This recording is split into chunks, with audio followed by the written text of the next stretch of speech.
Hey, Eagle fans, I'm Thomas Mott. Welcome to Philadelphia Eagles Now. Today, we're going to take a look at the top 4, yes, 4, not 5, I'll explain why, free agents internally the Eagles must re-sign this offseason as we approach, technically, the 2022 offseason, which we're just a couple of games away. If we don't go to the postseason, then the offseason is going to be here very, very quickly. Before we go ahead and jump into that, make sure you guys are subscribed to the channels. We have plenty of great content like this as we head towards the offseason, the draft coverage, the free agent coverage, the news, the rumors. It's all fantastic here on the channel. If you guys have not subscribed yet, go down below and hit the red button.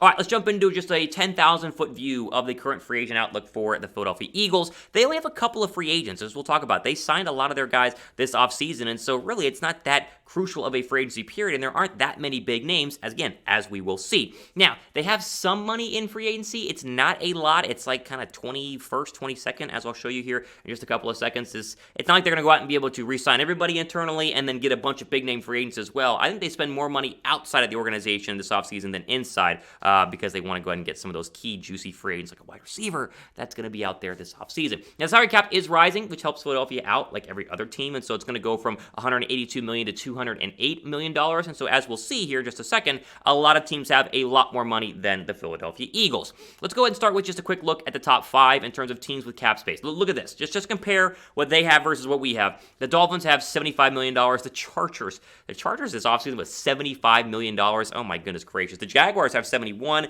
The Bengals are going to have $61 million, and then that's not good. Washington has $60 million in free cap space. So there's a lot of money out there for teams to go spend big time in the offseason. Now, fast forward down to the early 20s, and you'll see Philadelphia there at 15.4. Now, that can change. You can restructure some deals. You can make more money, as we know. But as it currently stands next offseason, they're right around where the Titans are at 14, Falcons at 14, the Niners at 10, the Bills at 10. So they don't have a ton of money in free agency, but they do have enough to make moves, whether it's internal, external, or a little bit of both. We'll start with this. Down below, pin comment. Do you want the Eagles to be active in free agency? Type Y down below for yes. I think you do. Or if you don't, type N down below for no.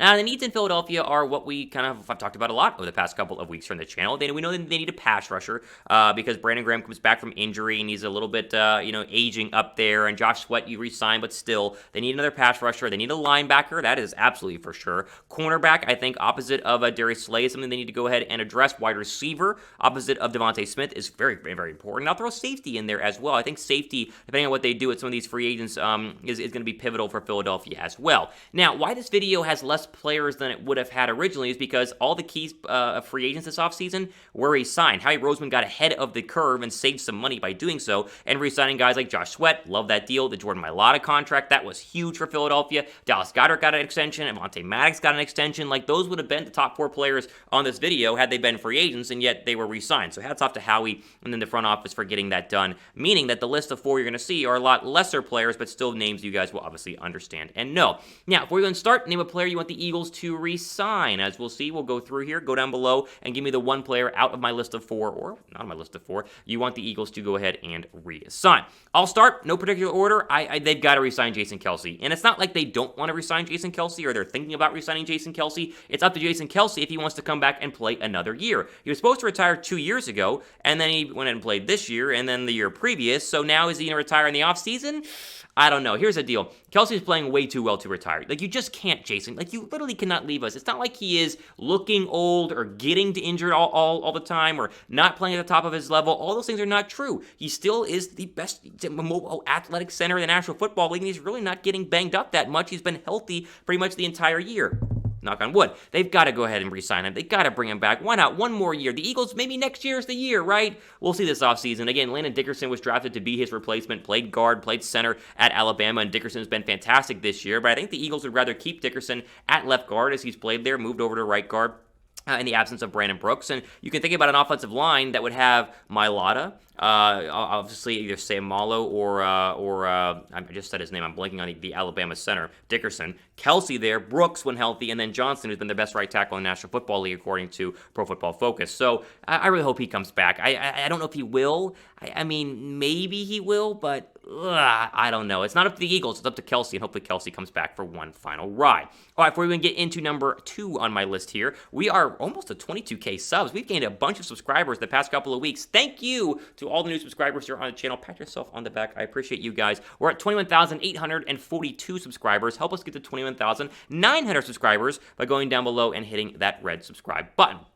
All right, next on my list, I will put Steven Nelson here. Now, do I want Steven Nelson to come back in Philadelphia? Not really. But do I understand that the Eagles might not go ahead and get a cornerback early on in the NFL draft? They might spend on a wide receiver. They might trade out of the first round. And so if that's the case, then Nelson coming back wouldn't be the worst thing possible. He has been terrible this year. I think just comparing him to Darius Slay, and of course quarterbacks are picking on Nelson because of Slay, the comparison isn't that fair. So for the right price, and I think the price has come down for Steven Nelson, I wouldn't mind bringing him back. I'm not going to sit back and say that they have to go ahead and re-sign him, but at the same time, he is on this list because I had to think of some players because, again, there aren't a lot of free agents that the Eagles have internally. All right, if we go ahead and move on, quick shout out to our friends at BetUS. See the link on your screen right now. And the promo code EAGLES125, get a 125% deposit bonus when you go to our link, and use our promo code to go ahead and jump into the betting game. If you've never bet on sports, it's really fun. You don't have to be like a gambling degenerate to do it. You don't have to bet your entire paycheck or your life savings, although I guess technically you can. I am a smart bettor. I do 5 bets every single week, $10 a bet,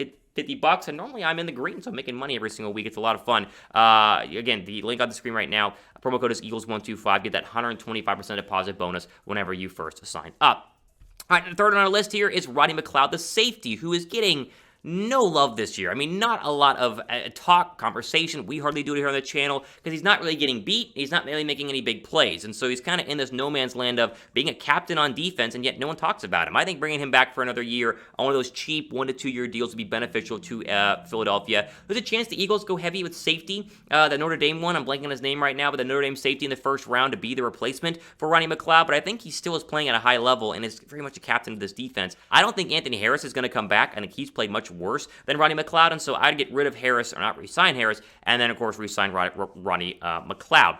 Now, out of the 2 DBs we just talked about, which would you rather keep if they could only keep one? Rodney McLeod or Steven Nelson? Type RM down below for Rodney McLeod, or type SN down below for Steven Nelson. I would pick McLeod out of the 2, although I've talked about them keeping both of them in today's video. So up to you, RM or SN down below.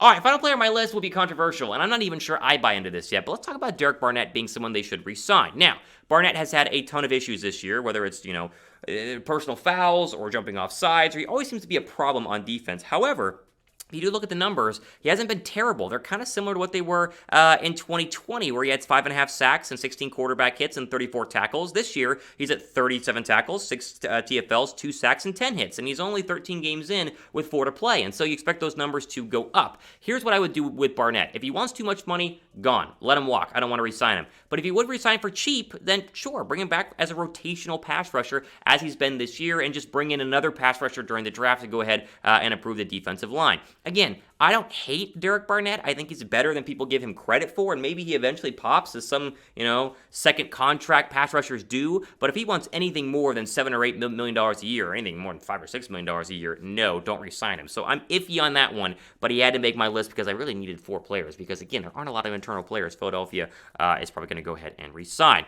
Honorable mentions here that did not make my list. I said Anthony Harris. He's not played well enough for me to give you a new contract. Ryan Kerrigan, for sure, is definitely not getting re-signed. He's getting cut and might not find another home. He might retire after this year. Hassan Ridgeway is not a bad idea, but Milton Williams is kind of the Hassan Ridgeway replacement, so you probably let Hassan Ridgeway ride off into the sunset. It'd be an interesting free agency period. I mean, how active will they actually be? I'll let you guys decide. How active will the Eagles be in free agency on a scale of 1 to 10? 10 being like they're going to sign everybody, 1 being like they're going to sign nobody. Let me know down below. I think they're going to hover around a 7. I expect one big offseason addition and a couple of guys internally re-signed as well. All right, we'll go and recap the signings. Kelce, if he wants to come back, you're more than welcome, please. Steven Nelson at the right price. Or Rodney McLeod, I think, should go ahead and come back at safety. And Barnett at definitely a discount on the right price to stay in Philadelphia, although I don't think he's going to. I think he's going to go to free agency and try and get a second contract with somebody else. So we will see. All right, ultimate for today on our top 4 players the Eagles must re-sign in free agency or look to re-sign here on the channel. Plenty more news and rumors leading into the Washington football team game coming up here on Sunday. A must-win for their playoff chances. We'll cover it all here on the channel, so go down below and subscribe. For Philadelphia Eagles Now, I'm Thomas Mott, signing off for the rest of your day.